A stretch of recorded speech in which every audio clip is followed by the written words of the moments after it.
भैया जी कहीं मैं आपका एक बार फिर स्वागत है। मैं हूं प्रतीक त्रिवेदी। बातचीत के सिलसिले को जोड़ने के लिए एक बार हाजिर हूं।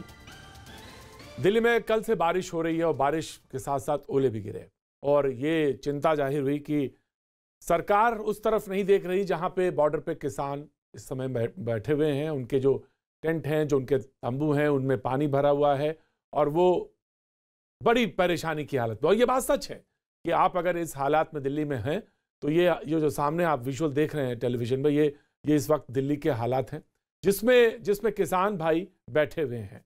और ये किसी भी दृष्टिकोण से अच्छा नहीं है। किसी भी दृष्टिकोण से अगर आप इसको मान लें तो ये मानवीय नहीं कहा जाएगा। इसमें कहीं दो राय हो ही नहीं सकती। अब सवाल ये है कि सुप्रीम कोर्ट तक मसला गया। अब सोमवार को वहाँ पे एक बार फिर से ये मसला आएगा, हाजिर होगा। और इस बीच सरकार ने कहा कि जो हमारी बातचीत है वो 8 तारीख को, उसमें कुछ सफलताएं मिल सकती हैं। उनको बहुत आशा है कि 8 तारीख को ये जो गतिरोध बना हुआ है किसानों के साथ वो टूट जाएगा। इसमें कुछ नया हल होता हुआ रास्ता दिखाई देगा। 42 दिन से हो गए जब ये आंदोलन और जो ये किसान सामने बैठे हुए हैं धरने पे। हमारे साथ आज जो मेहमान मौजूद हैं वो उनसे रूबरू हूँ। उनका पहले हम आपसे परिचय करा देते हैं। अपराजिता सारंगी हमारे साथ मौजूद हैं, बीजेपी हमारे साथ प्रवक्ता के तौर पे, बहुत बहुत शुक्रिया। आलोक शर्मा हैं, कांग्रेस का पक्ष रखने के लिए हमारे साथ मौजूद हैं, बहुत बहुत शुक्रिया आलोक जी। ए.के. वाजपेयी लोक जनशक्ति पार्टी का पक्ष रखने के लिए मौजूद हैं, बहुत बहुत शुक्रिया। मनजिंदर सिंह सिरसा अकाली दल के नेता हमारे साथ जुड़ रहे हैं, बहुत बहुत शुक्रिया, thank you so much. Pushpendra Chaudhary अध्यक्ष किसान शक्ति संघ हमारे साथ हैं, बहुत बहुत शुक्रिया। और अवधेश कुमार जी बहुत अरसे के बाद हमारे साथ एक बार फिर से जुड़ रहे हैं, बहुत बहुत शुक्रिया अवधेश जी। एक बार फिर से बहुत बहुत शुभकामनाएं आपको कि आप स्वस्थ होकर एक बार फिर से लौटे हैं, थैंक यू सो मच। बातचीत के सिलसिले को जोड़ना चाहूंगा। जो पैनल है और वैसे भी देखें तो 2 लोग ऐसे हैं जिसमें अकाली दल और लोक जनशक्ति पार्टी, ये एनडीए के बहुत पुराने घटक रहे हैं, नेचुरल एलाइज कहा गया। हालांकि दोनों लोग अपने अपने हिसाब से चीजें रखते रहे हैं और खटपट भी कभी कभी दिखी, लेकिन आज इनके सामने एक ही सवाल है। दोनों लोग एनडीए के घटक बहुत लंबे अरसे तक रहे हैं। और मैं एक कांग्रेस का एक ट्वीट है उनको पढ़ना चाहता हूं। कांग्रेस के प्रवक्ता यहां पे मौजूद है, राहुल गांधी का है। मोदी सरकार की उदासीनता और घमंड ने 60 से ज्यादा किसानों की जान ले ली। आलोक जी, मैं राहुल गांधी का ट्वीट पढ़ रहा हूं, अगर कुछ लगे तो उसको सुधार दीजिएगा। उनके आंसू पोंछने के बजाय केंद्र सरकार उन पर आंसू गैस के गोले दाग रही है। ऐसी क्रूरता अपने पूंजीपति दोस्तों को बढ़ावा देने के लिए किसान विरोधी कानून वापस लो, मोदी सरकार जिद छोड़ो। ये दोनों सवाल, ये जो ट्वीट है, ये हम दोनों घटकों के पास रखना चाहता हूं। मनजिंदर जी, सबसे पहले मैं आपके पास, क्योंकि आप काफी लंगर भी चला रहे हैं, मैं जानना चाहता हूं कि सरकार जिद कर रही है, मोदी सरकार जिद कर रही है, क्रूरता है, ये वास्तव में सच है कि पूंजीपतियों को लाभ देने के लिए सरकार ने ऐसा रुख अपना रखा है? मनजिंदर सिंह सिरसा। धन्यवाद, आपने पहले मुझे समय दिया। मैं आपसे इससे पहले एक बात ये करना चाहता हूं। देखो, हम बहुत सारे देश के लोग एक दूसरे को जानते हैं और सब एक दूसरे के बारे में भी जानते हैं। पहले हमें इस बात का बहुत दुख है कि बार बार टीवी चैनलों के ऊपर ये खबर चलाई जाती है, वहां पे विदेशी आ गया, विदेशी फंडिंग आ गई, आतंकवादी आ गए, खालिस्तानी आ गए। जब ये सारी बातें होती हैं तो फिर वो इस बात की तरफ इशारा करती हैं कि सरकार जो है वो किसी भी तरीके से हमें बदनाम करके इस आंदोलन को तोड़ना चाहती है, इस आंदोलन को खत्म करना चाहती है। ये बड़ा स्पष्ट मैसेज आता है कि सरकार किसानों की बात नहीं सुनना चाह रही, सरकार जिन लोगों के लिए बिल बनाया उनकी बात नहीं सुनना चाह रही, जिनके लिए कानून लाए गए उनकी बात नहीं सुनना चाहती, बल्कि जिनसे इन कानूनों को सही मायने में लाभ होने वाला है पूंजीपतियों को, उनकी बात सुनना चाह रही है। अब आपने ये सवाल किया राहुल गांधी का। देखिए, मैं आपको 6 साल पीछे लेके जाना चाहता हूं, इनफैक्ट 8 साल पहले पीछे, 7 साल। मैं आपको ये याद कराना चाहता हूं कि 2012 में यही कानून जो है वो कांग्रेस ला रही थी। कपिल सिब्बल जी इसके ऊपर बहुत बड़े बड़े स्पष्टीकरण दे रहे थे, किस तरह से किसान जो है माला माल हो जाएगा, किस तरह से देश में बदलाव आ जाएगा। और उस वक्त सुषमा स्वराज जी, जो कि लीडर ऑफ ऑपोजिशन थी राज्यसभा में और अरुण जेटली लोकसभा में और अरुण जेटली जी राज्यसभा में, वो जोर दे के बता रहे थे कि किसान किस तरह उसकी आत्महत्या करने को मजबूर हो जाएगा, तबाह हो जाएगा, बिक जाएगा, और उसका सारा जो किसानी का देश किसानी के ऊपर निर्भर करता है, आप किसानी को मारने जा रहे हैं। अब यही विपरीत स्थिति खड़ी हो गई है। अब जब बीजेपी ये कर रही है तो कांग्रेस ये बोल रही है। तो एक बात तो बड़ी स्पष्ट है कि दोनों पार्टियों की मंशा एक ही थी भी किसी तरीके भी किसानी का जो मसला है वो पूंजीपतियों में आती है। और ऐसा है क्यों, पहले आप ये समझिए ऐसा है क्यों, ये बड़ा जानना आपके लिए जरूरी है, क्योंकि बार बार भ्रम फैलाए जाते हैं। क्यों है ऐसा? इसलिए है, पंजाब, हरियाणा, राजस्थान के अंदर एपीएमसी मंडियों का जो समीकरण है वो बहुत बढ़िया है, 1950 के दशक से चलता आ रहा है। और उसके अंदर जो मंडी के अंदर अपनी बेचने जाता है वो फसल, अगर वो कोई खरीदता नहीं तो सरकार बाध्य है उस फसल को खरीदने के लिए एमएसपी के ऊपर। इसलिए सरकार 3 सूबों में से कणक भी और चावल भी खरीदती है, जिसके चलते किसान को जो मोल है एमएसपी का मिल जाता है। अब सरकार वो 2 लाख करोड़ के आसपास की इन्वेस्टमेंट है जो सरकार चाहती है कि उसको ना करना पड़े, इसलिए सरकार ने सोचा कि एपीएमसी मंडियां ही खत्म कर दो। जब सरकारी मंडियां ही नहीं रहेंगी तो सरकारी परचेज भी नहीं रहेगी। यही कांग्रेस करना चाहती थी, यही अब ये करना चाहते हैं। लेकिन घुमा फिरा के ये कहा जाता है बिल बहुत अच्छा है, किसानों के लिए अच्छा है। ये कुछ इस तरह का है कि जैसे मैं आपको कहूं कि जबरदस्ती मैं आपको बांध कर कहूं कि मैं आपको घी खिलाऊंगा, मैं ये देसी घी तुम्हें खाना होगा बांध कर, और वो देसी छोड़िए डालडा भी ना हो, ऐसा हो कि देखने को दिल ना करे। ये कुछ इस तरह। ठीक है, ये आपके तर्क आए। मैं यही जानना चाह रहा था कि आप कह रहे हैं कि ये जो कांग्रेस का ट्वीट है, तो आपने कहा कि पहले कांग्रेस भी यही चाहती थी और आपने साफ कहा कि बीजेपी भी यही चाह रही है। मैं क्योंकि मैंने वाजपेयी जी आपका नाम लिया था, मैं चाहता हूं कि इसको क्लियर करें, देन मैं कांग्रेस और बीजेपी की तरफ मूव करता हूं। जी देखिए, सवाल क्या सरकार जिद कर रही है? क्या सरकार जिद पे अड़ी है? सरकार जिद कर रही है, पानी में बैठे हैं किसान, तो क्या सरकार जिद कर रही है? नहीं प्रतीक जी, अगर सरकार जिद पे होती तो 8 बारी वार्ता नहीं करती, 4-4 घंटे, 6-6 घंटे, 8-8 घंटे। तो ये तो बड़ा साफ है कि सरकार खुले मन से वार्ता करना चाहती है। देखिए दिक्कत कहाँ है? दिक्कत ये है कि किसानों की मांग पहले जो स्टार्ट हुई वो एमएसपी से स्टार्ट हुई थी। एमएसपी से स्टार्ट होने के बाद वो सीधा एकदम चली गई कि तीनों काले कानून वापस लीजिए। तो जब आप काले कानूनों की बात करते हो जो पार्लियामेंट के प्रोसेस से बने हैं, उसमें सारी पार्टियों के रिप्रेजेंटेटिव थे, सिरसा साहब भी थे, उसमें इनके अकाली दल के लोग भी थे, सभी लोग थे, और उसके बाद ये बिल प्रॉपर तरीके से पास हुआ है। तो काले कानून अगर आप कहते हो तो आपको बदलवाना पड़ेगा कि भाई कानून का ये प्रावधान गलत है, इससे ये नुकसान है, इससे किसानों का हित नहीं होगा, अहित होगा। हो क्या रहा है कि चर्चा पॉइंट टू पॉइंट क्यों नहीं कर रहे ये लोग, हमें ये समझ नहीं आ रही। अब सोमवार को सुप्रीम कोर्ट में केस है तो वहां भी यही स्थिति बनेगी। इनके वकीलों को सुप्रीम कोर्ट को समझाना पड़ेगा कि ये कानून संविधान की धारा के खिलाफ है, ये कानून इस कानून के खिलाफ है, ये कानून किसानों के इसलिए खिलाफ है। तो वही तो सरकार कर रही है।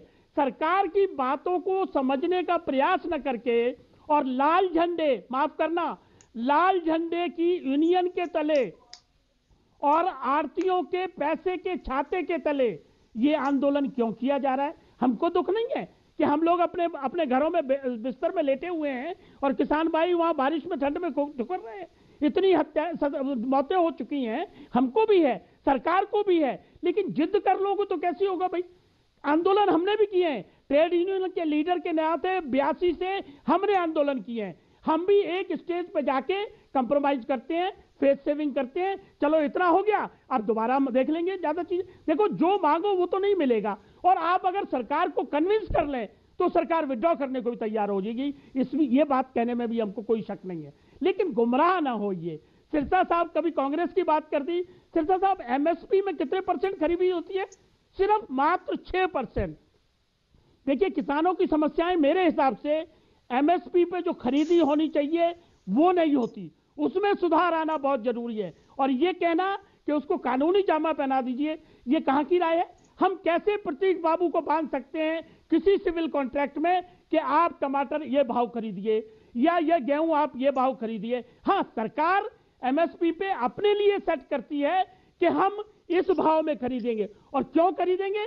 ये एमएसपी कभी खत्म नहीं होगी, क्योंकि ये वेलफेयर स्टेट है और 82 करोड़ लोगों को फूड सिक्योरिटी एक्ट बहुत इंपॉर्टेंट है। एक सेकेंड, फूड सिक्योरिटी एक्ट के तहत ये सारा का सारा राशन खरीदा जाता है, और ये कभी बंद नहीं हो सकता, क्योंकि फूड सिक्योरिटी एक्ट भी पार्लियामेंट के माध्यम से बना है। तो इस तरीके से इनको समझाना होगा। दाएं बाएं जाने से सरकार नहीं झुकेगी। कानून तरीके से बना है कानून में खामियां हैं, बताइए, कानून खत्म होगा। राइट। मैं आलोक जी मैं आप ही के पास आ रहा हूं। बिल्कुल, ऑफ कोर्स आलोक जी मैं आप ही के पास। सिरसा जी कुछ एक क्लैरिफिकेशन देना चाहते हैं जी? प्रतीक जी मैं बहुत जरूरी देना चाहता हूं। मुझे बड़ा हंसी आ रही है इनका तर्क सुन के, कमाल कर दी इन्होंने कहा हम देश के लोगों को कैसे बाध्य कर दें कि तुम इस रेट पे खरीदोगे। रिलायंस का तेल ये रेट तय करेंगे, रिलायंस इस रेट पे बेचेगा और हमें खरीदना पड़ेगा उस रेट पे। ये तय करेंगे कि रिलायंस 55 रुपए में 80 रुपए में डीजल बेचेगा और तुम खरीदो 80 रुपए में, वो तो ये तय करेंगे। ये भी तय करेंगे कि तुम कितने में खरीदोगे, तय करेंगे। हमें खरीदना पड़ेगा। तेल भी सरकार नहीं तय करती। इंडिविजुअल की बात की है मैंने, हम किसान की बात, सरकार नहीं तय करती। मजा आ गया बात सुन के, सरकार नहीं तय करती। मजा आ गया। देश के लोगों को पता चल गया की बात की है, आपको फिर समझ नहीं आई। आज देश को इस सवाल का जवाब मिल गया। मुझे कहने की जरूरत नहीं है, आपके सवाल ने देश की आंखें खोल दिया, आंखें खोल दी। जो एमएसपी का ढोंग आप कर रहे थे ना, एमएसपी का ढोंग, आज आंखें खुल की देश की कि तुम फ्रॉड कर रहे थे, तुम छल कर रहे थे, तुम कपट कर रहे थे। तुमने आज अपने मुंह से इस नेशनल चैनल पे माना है। मैं प्रतीक जी आपका धन्यवाद करता हूं जो इतना बड़ा सिरसा साहब कहा है कि आप किसी इंडिविजुअल को सिविल कॉन्ट्रैक्ट में नहीं बांध सकते हैं। आपको शायद ठीक से सुनाई नहीं दिया मेरे ख्याल से। हमने ये बात कही है, हम प्रतीक बाबू को बांध नहीं सकते हैं।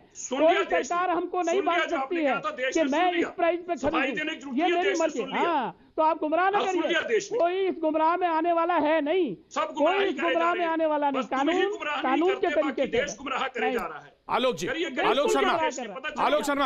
आलोक शर्मा जी मैंने कांग्रेस के राहुल गांधी का ट्वीट से शुरुआत करी थी। आज कांग्रेस बरसात में है, भीग रहे हैं, और मैंने ये कहा कि ये कहीं से भी मानवीय नहीं है और कहीं ना कहीं इसका हल बहुत तुरंत निकलना चाहिए, क्योंकि आप घर में अंदर सुरक्षित बैठे हो और किसान जो भी हैं, और कहीं अगर बात सिर्फ पंजाब की है या हरियाणा की है तब भी मैं ये बात कहूंगा कि आप क्यों एलिमिनेट करेंगे, क्यों उनको अलग थलग करेंगे, उनको मुख्य धारा में लाएंगे, उनकी बात सुनेंगे और उसका हल निकले। ये बहुत जरूरी है। आलोक शर्मा। देखिए मानक जी, प्रतीक भाई, मुझे लगता है कि आपने राहुल जी के ट्वीट से शुरू किया और ऐसा लग रहा है कि शायद उस ट्वीट की वजह से ही वो ठंड में बैठे हुए हैं। मैं आप ही के ट्वीट से शुरू करता हूं। आज आपका ट्वीट देखा मैंने, बहुत अच्छा था प्रतीक भाई। उसमें था कि विनम्रता बहुत जरूरी है और जीवन में विनम्रता होनी चाहिए।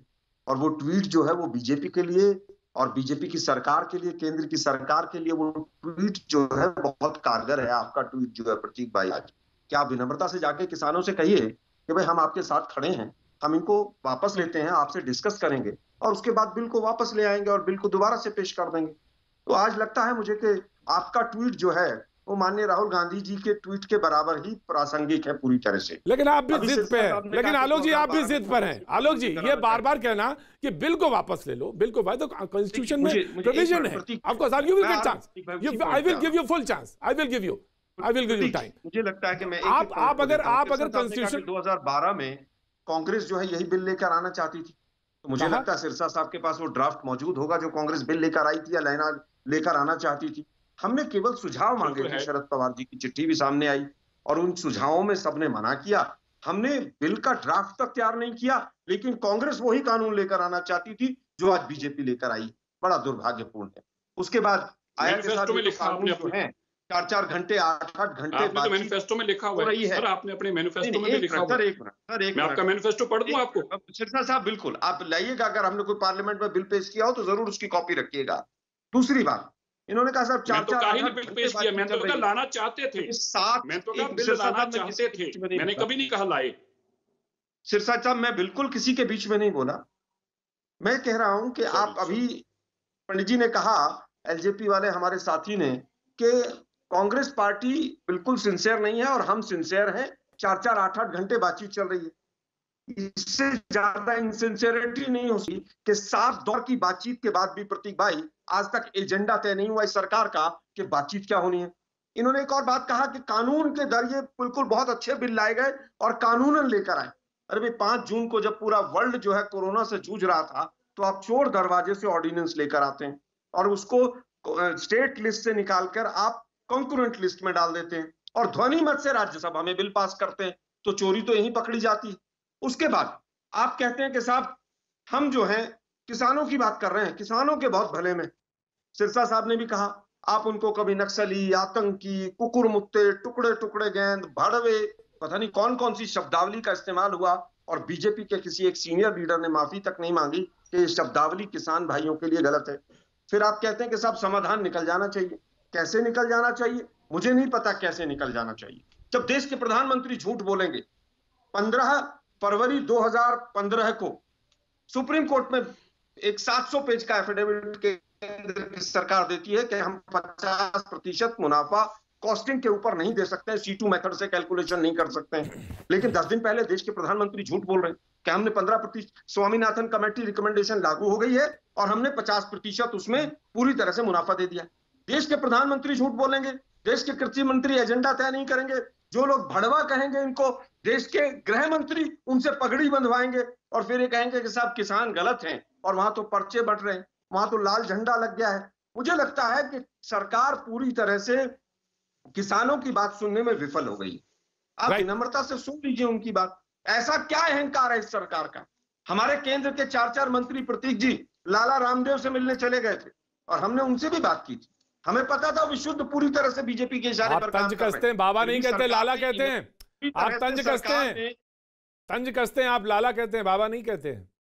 नहीं, जो बाबा जी इतना माल बेच रहे हैं और कॉस्मेटिक्स और वो पाउडर और क्रीम बेच रहे हैं, उनको लाला जी ना कहें तो क्या कहें बताइए। तो बाबा जी बाबा ही कहलाना पसंद करते हैं। वो ये तो बाबा जाएंगे तो वो कहना नहीं पेट्रोल और डीजल मिलेगा। अब अपराजिता सारंगी, अपराजिता सारंगी, अपराजिता सारंगी जी, आप सबको नमस्कार। जी जी, सवाल ये है कि उन्होंने, आप सबको नमस्कार जी। सारे लोगों की बातचीत मैंने सुनी और मुझे थोड़ा वक्त दे, मेरी गुजारिश है। राहुल गांधी जी के ट्वीट से हम लोगों ने आज की बातचीत की शुरुआत की है। इटली जाने के पहले उन्होंने एक और ट्वीट किया था। मैं करीबन 15 सेकेंड में वो ट्वीट आपके समक्ष उपस्थापित करना चाहूंगी।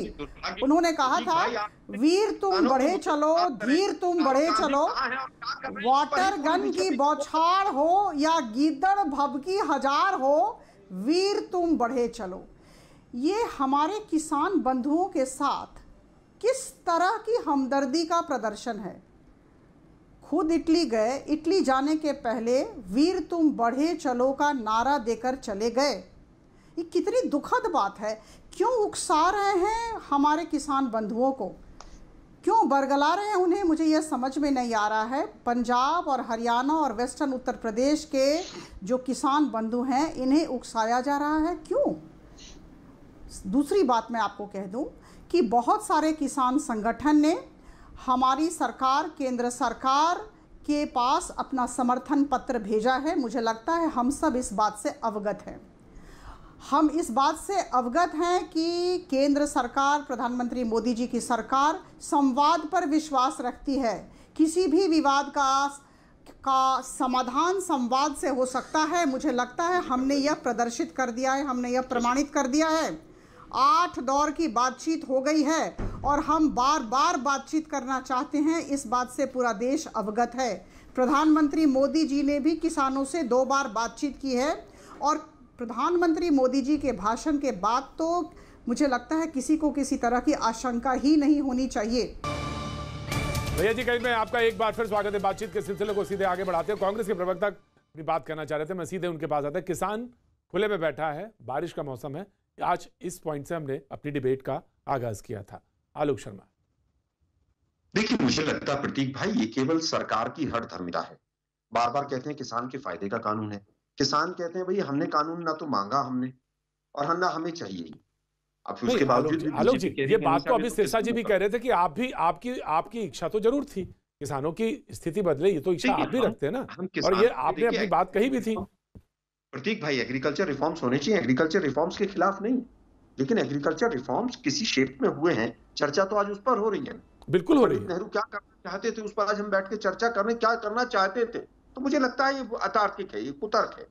आज के जो कानून आए हैं, जो ऑर्डिनेंस से चोर दरवाजे से आए, उनका किसान भाई विरोध कर रहे हैं और बीजेपी अहंकार में। सीधा सीधा ये सवाल है।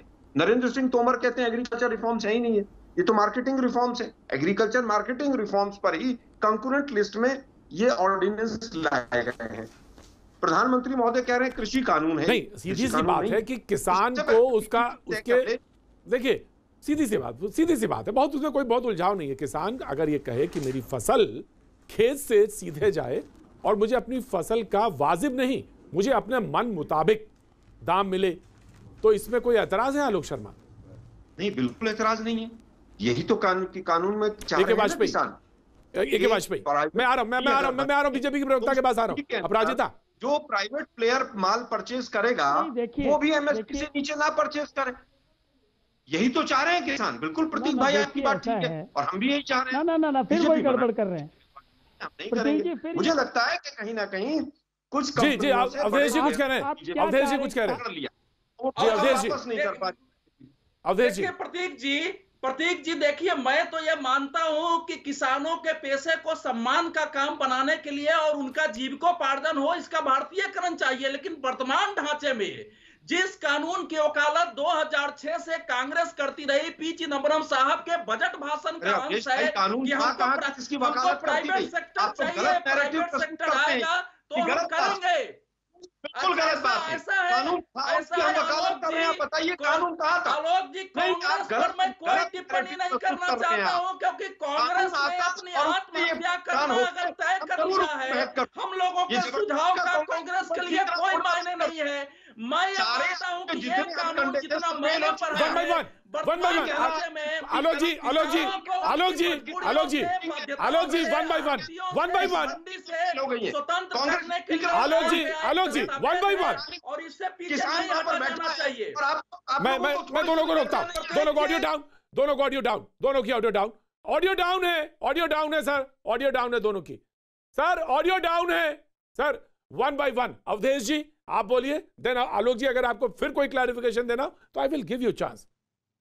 मैं चाहता नहीं था कि मैं यहां कोई राजनीतिक टिप्पणी करूं, लेकिन मेरा दुख इस बात का है कि पिछले 10 सालों से हम लोग ये बात कहते रहे कि कांग्रेस को एक जीवंत वैचारिक नेतृत्व के स्तर पर, राष्ट्रीय स्तर पर पार्टी बने रहने की जरूरत है। लेकिन अगर कांग्रेस अपनी आत्महत्या करने पर तुली है, अब आलोक जी यहां तर्क देंगे और करेंगे तो हम कुछ नहीं कर सकते हैं। लेकिन देश देख रहा है कि चिदम्बरम साहब के बजट भाषणों का, 3 बजट भाषणों का अंश है कि हमको एग्रीकल्चर सेक्टर में प्राइवेट निवेश चाहिए, हमको लाना है, हमको ढांचागत परिवर्तन करना पड़ेगा।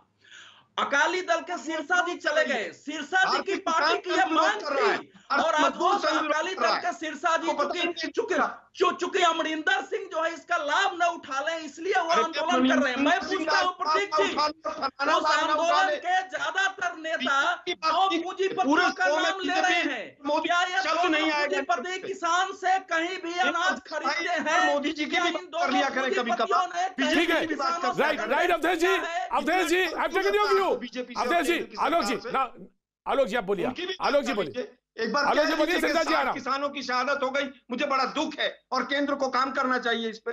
एक स्टेटमेंट दे दीजिए जरा, न्यूज़ 18 के दर्शक खुश हो जाएंगे, किसान भाई भी खुश हो जाएंगे। कांग्रेस का रोना बंद कीजिए आप लोग। राइट सिरसा जी, आप सरकार के बहुत बड़े हिस्से में बहुत लंबे समय तक रहे, बहुत लंबे समय तक आप उसके पार्टनर रहे, बहुत सारी बातों में हिस्सेदारी, लेकिन आज जब बात आई लगा कि नहीं आपका राजनीतिक हित कहीं टकरा जाएगा, आप अलग हो गए। यही बात है इन्होंने कही अवधेश जी ने। प्रतीक जी, मुझे लगता है कि अवधेश जी जो है ना, वो बातों को सिर्फ घुमाकर पेश करना चाहते हैं। मुझे मेरा समय जरूर दीजिएगा, क्योंकि आपने पहले तो 3 प्रवक्ता तो बीजेपी के बिठा रखे होते हैं और एक विपक्ष से बिठा रखा होता है। अच्छी बात नहीं है, पर हमें मौका दीजिएगा आप। मैं कोई टिप्पणी नहीं करूंगा इस पे, मैं कोई टिप्पणी नहीं करूंगा इस पे, क्योंकि हर आदमी स्वतंत्र है और प्लेयर चुनने का मुझे पूरा अख्तियार है। आपको डिबेट में मैंने पूरी सम्मान के साथ, और इसमें कोई तीनों से बीजेपी के नहीं, राजनीतिक विश्लेषक कोई लिखना चाहता है तो वो लिखेगा राजनीतिक विश्लेषक। Thank you so much. Now you please continue. अच्छा प्रतीक जी, ऐसा है, पहली बात ऐसा है जो आप हमें समझें कि राजनेता क्या है और पॉलिटिक्स क्या है, राजनीति क्या है। राजनीति है लोगों की भावनाओं के अनुकूल काम करना।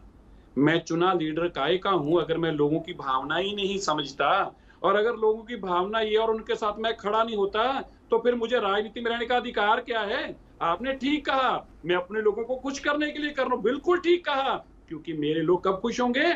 जब उनको इंसाफ मिलेगा, जब उनको उनका हक मिलेगा। अब मैं आपको बताता हूँ पॉइंट वाइज पॉइंट जो उन्होंने सवाल उठाए। सबसे बड़ी बात मुझे नहीं, प्रतीक जी हमें बोलने दीजिए। नहीं, हमें बोलने दीजिए जी, आप अपनी बात बोल लीजिए। नहीं, बोलने कैसे देंगे आप? अच्छा, बोलने में देंगे बैठ करके अच्छा, बोलने में देंगे गलत फहमी फैलाएंगे तो मेरा जैसा आदमी आपको अच्छा, बोलने में देंगे आप? अच्छा, बोलने में देंगे? बताइए, क्या बात, राजनीतिक दल का काम सच्चाई जनता को बताना है कि नहीं है? नहीं बोलेंगे, आप बोलेंगे सिरसा जी, आप बोलेंगे सिरसा जी बोलेंगे। अवधेश जी पॉइंट है, अवधेश जी ये ऐसे चिल्लाने से अवधेश जी प्लीज, सुनकर अवधेश जी साइलेंस, अवधेश जी साइलेंस। जो आप पॉइंट कह रहे थे कि सरकार पॉइंट बाई पॉइंट बताए, तो सिरसा जी पॉइंट बाई पॉइंट बता रहे। अब सुनिए उनकी बात, सिरसा जी की बात सुनिए। थैंक यू प्रतीक जी। प्रतीक जी देखिए, सबसे पहला पॉइंट, अब आइए आप जो हमारे पास एक्ट की बातें, तो पॉइंट वाइज पॉइंट मैं बताता हूं। प्रतीक जी आप मुझे बता दीजिए, ये देश में एक ऐसा कानून है कि रिलायंस और अंबानी अडानी के लिए एक अलग से मंडी बनाई जाएगी जो सरकारी मंडी है, गलत, जिसके अंदर सिरसा साहब गलत, सिरसा साहब गलत, स्टेटमेंट क्लियर है। रिलायंस ने नहीं गलत है, statement was there, statement was there. नहीं आपने पॉइंट किया तो मुझे क्लियर करना पड़ेगा। स्टेट उसने स्पष्टीकरण दिया है, स्पष्टीकरण दे दिया कि सामान नहीं खरीदते। मैं किसी का नाम नहीं लेता, आप छोड़िए, मुझे नाम लेना इंटरेस्ट नहीं है, आपके टीवी चैनल है, मुझे नहीं नाम लेना। सुनिए, किसी भी पूंजीपति को सरकारी मंडी से जाके अनाज खरीदने में क्यों पेट में दर्द हो रहा है?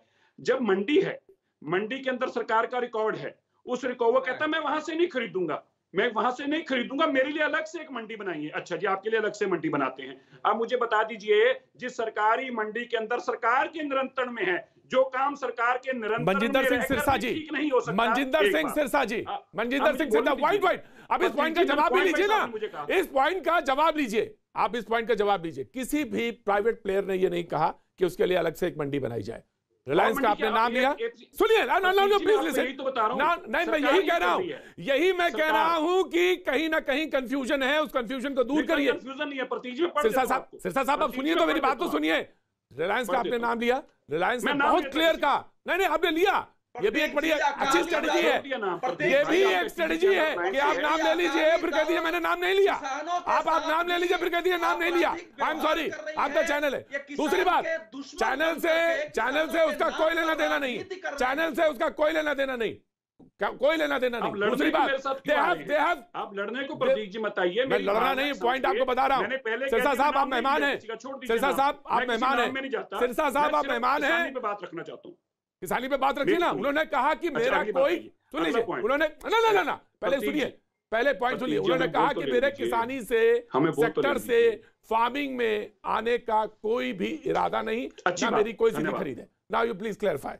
ठीक, अब प्रतीक जी दूसरी बात, और इस गलतफहमी को दूर करिएगा, बिल्कुल ना आगे मत रखिएगा, कहीं भी दूसरे चैनल पर भी जाके इसको मत कहिएगा। हाँ प्रतीक जी, अगली बात सुनिए।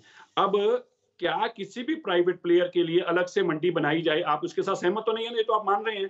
तो एपीएमसी मंडियों को कहा जा रहा है कि एपीएमसी मंडियों के बाहर प्राइवेट मंडियां बनाई जाएंगे, अलग से किसी पूंजीपति के लिए मंडी बन रही है। हमें बुलाया ही क्यों है? हमें हमारी बात का जवाब दे दीजिएगा एक बार आप, लेकिन आप इस तरह से मत कीजिए कि अगर कोई बोलना चाहता है, मेरे आप गलतफहमी पैदा करें, भ्रम पैदा करें और उसको बोलने दिया जाए आपको। सिरसा जी बोल लीजिए, सिरसा जी बोल लीजिए। ये आपको इंडिपेंडेंट लगते हैं, ये इंडिपेंडेंट लगते हैं आपको? अरे इतना तो बीजेपी का प्रवक्ता नहीं चला के बोल रहे हैं जितना ये इंडिपेंडेंट बोल रहे हैं। अरे बोलने दीजिए, बोलने दीजिए। मैं भी निजी टिप्पणी करूंगा कि आप कैसे इनसे जवाब ले लीजिए। अकाली दल में आपकी क्या हैसियत है, ये भी मैं नहीं, बोलिए अकाली दल बोलेगा, मनजिंदर सिंह सिरसा बोलेंगे, मैं सुनूंगा, सुनेंगे सारे लोग। मेरी आपसे विनम्र विनती है, देखिए मैं टीवी चैनल पर किसी का दिल दुखाने नहीं आया, मेरी भावनाएं केवल और केवल किसानी परिवार से, उनका बेटा हूं किसान का मैंने अपने अनाज खुद बेचा है। जो यहाँ बैठे हैं, मुझे नहीं पता इनमें से किसी ने बेचा नहीं बेचा, मैंने अनाज खुद मंडी में बेचा है। मंडी में रात को जाकर सोया हूं, पूरी रात में मंडी में रहा हूं, इसलिए मुझे उन सब दर्दों का पता है। इसलिए मुझे मेरी बात कर लेनी चाहिए कृपया। जब आप सिरसा जी मैं भी एक बात कहता हूं,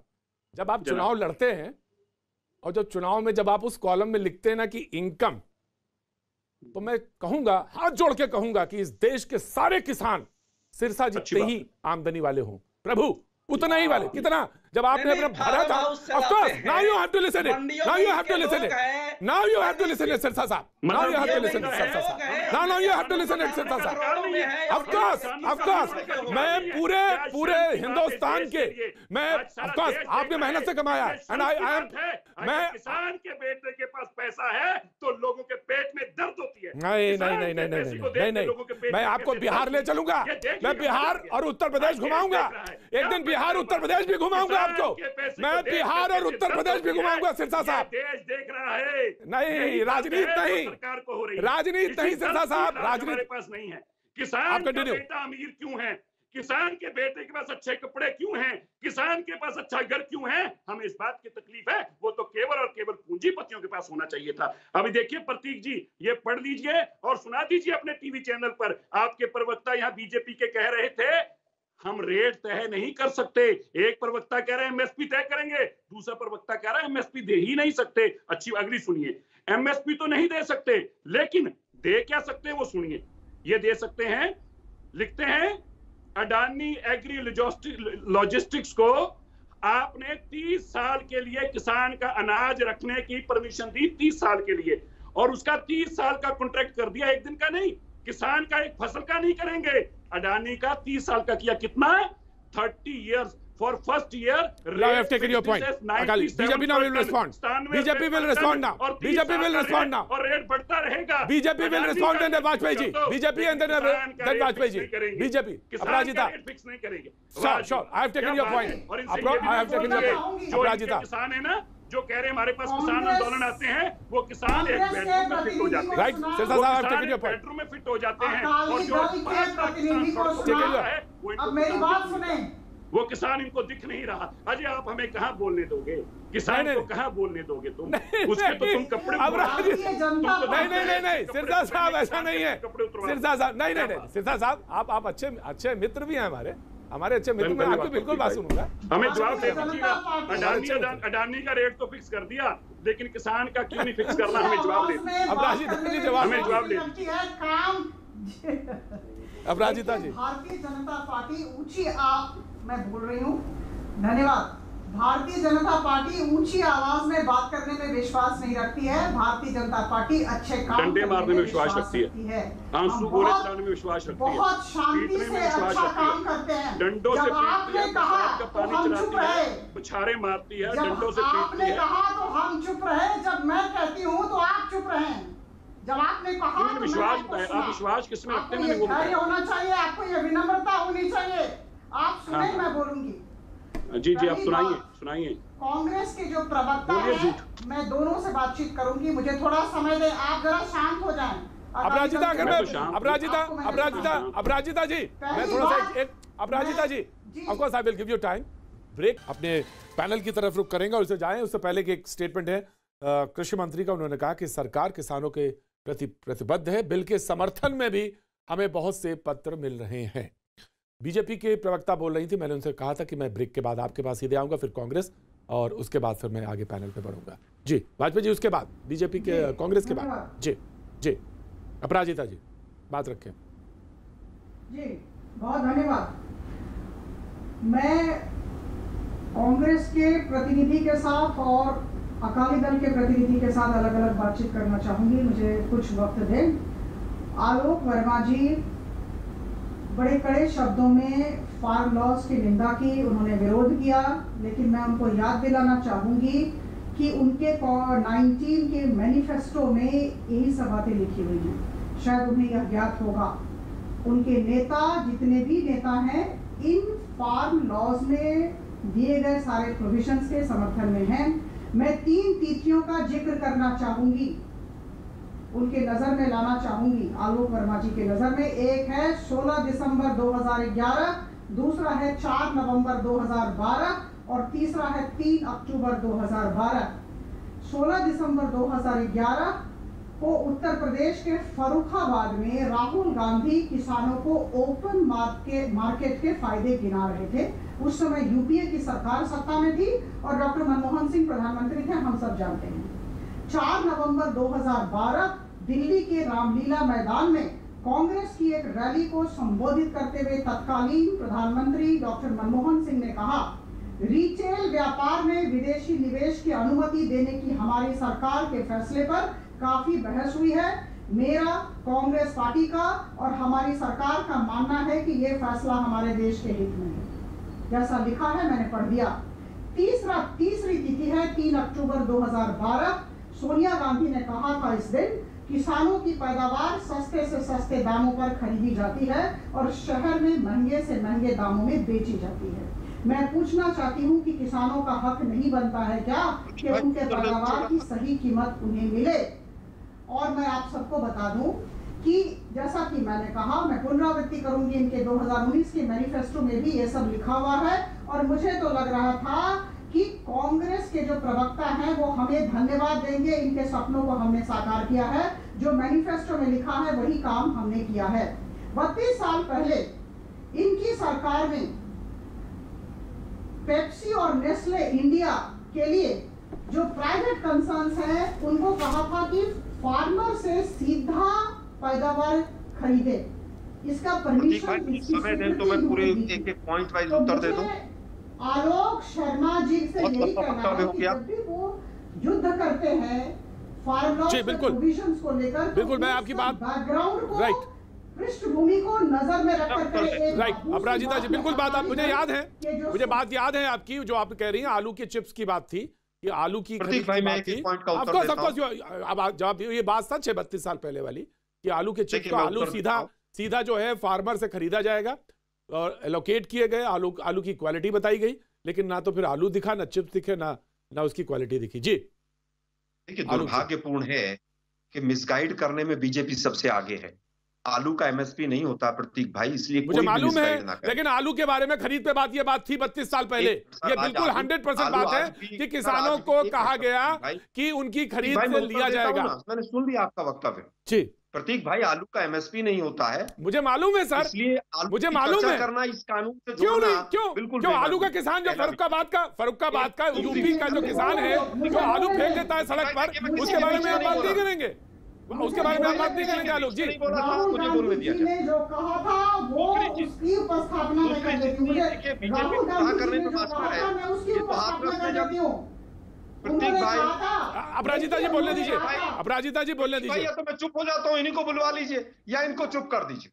मैं बोल दिया, बोलिए, पर ये मत कहिए कि आलू का व्यापार किसान नहीं होता। देखिए, मुझे लगता है कि आलू का, मैंने ये नहीं कहा कि आलू का किसान नहीं होता, मैने कहा आलू का एमएसपी नहीं होता है। ये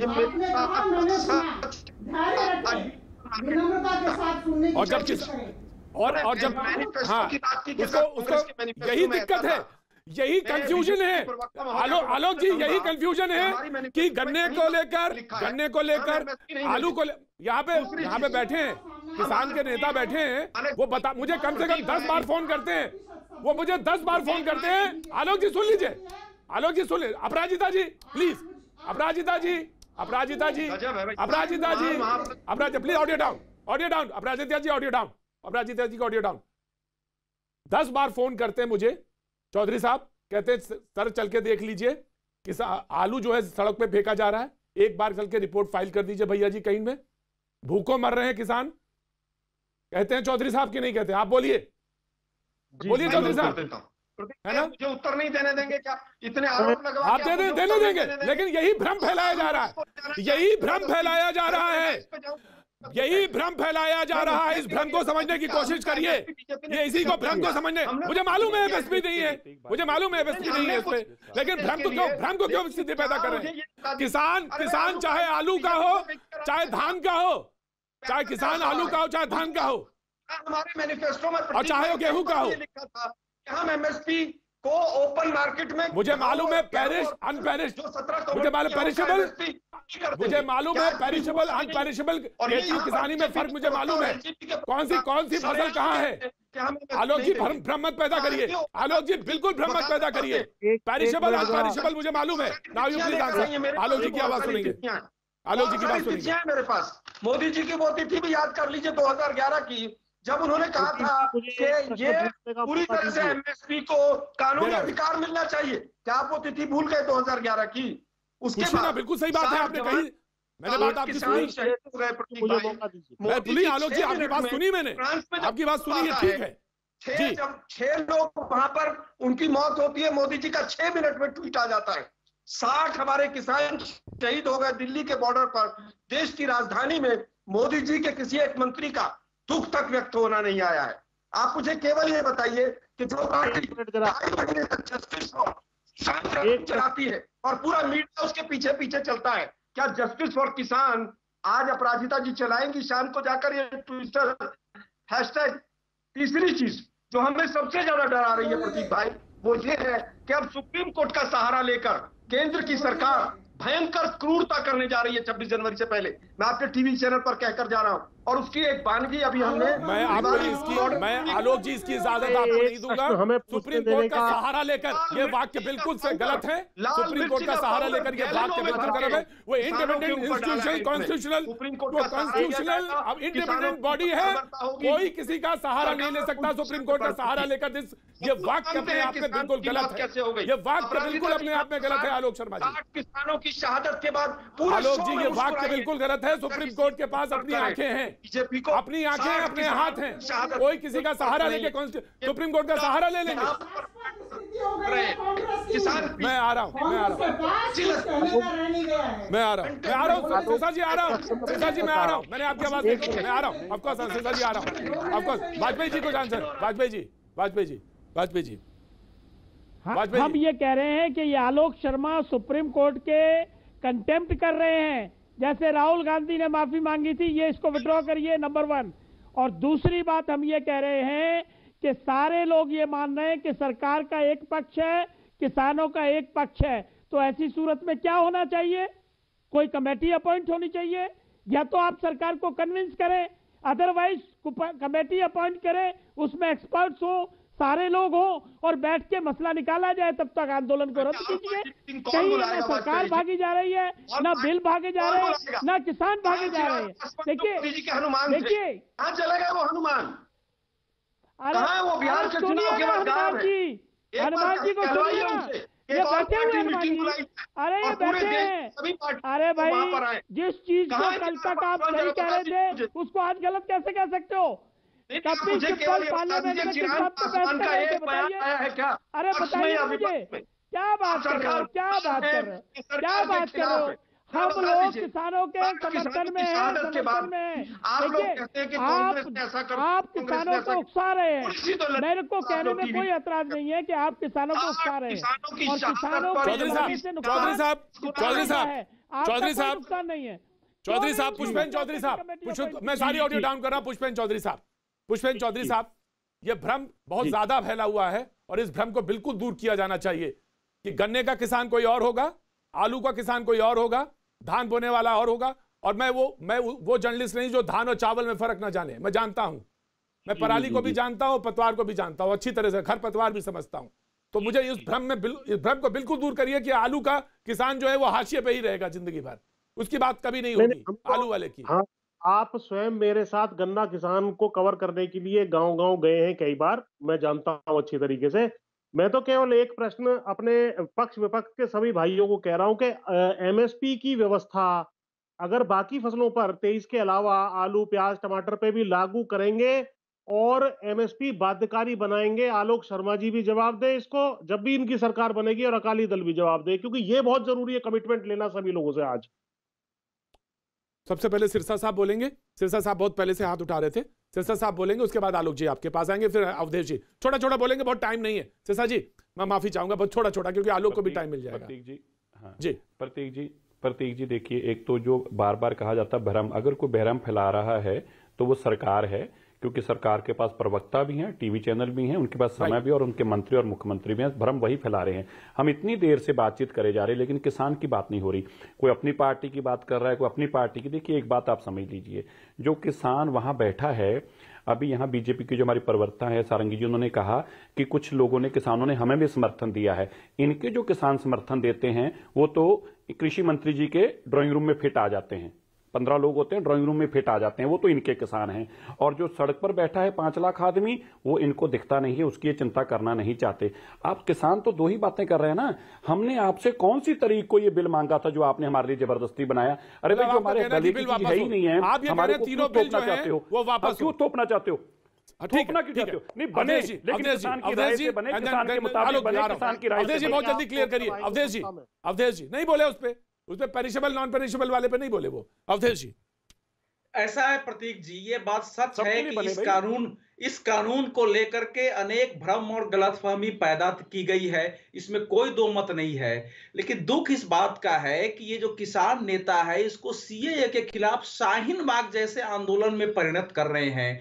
इस आंदोलन से वास्तविक किसानों की समस्याएं ही हाशिए में जा रही है। और मैं अंतिम बातें कहना चाह रहा हूं बीजेपी से और सरकार से कि जब प्रधानमंत्री ने स्पष्ट कर दिया है कि कानून से हम पीछे नहीं हटेंगे, किसानों से हम लगातार संवाद करते रहेंगे, किसान से संवाद कर रही है, तो फिर इस आंदोलन को समाप्त करने के लिए जो इसमें वास्तविक किसान है उनके प्रति संवेदनशीलता, मानवीयता बरतते हुए बहुरूपिया एक्टिविस्ट है उनके खिलाफ कार्रवाई करनी चाहिए। आलोक शर्मा जी प्लीज अवधेश जी का ऑडियो डाउन। आलोक शर्मा जी देखिए, मुझे लगता है अवधेश भाई ने आखिर में बीजेपी का नाम लिया, उनका बहुत धन्यवाद।